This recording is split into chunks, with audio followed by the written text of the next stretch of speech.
How to post job on Gumtree. Hi everyone, welcome back to our channel. In this video, I'm gonna let you know the ways to post job on Gumtree. Now, first of all, you need to go to the Gumtree website or the job website. So you could just go ahead and log in into your Gumtree account.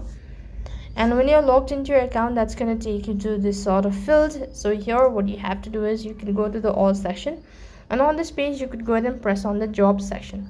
When you press on the job section, then you could go ahead and start with the registration.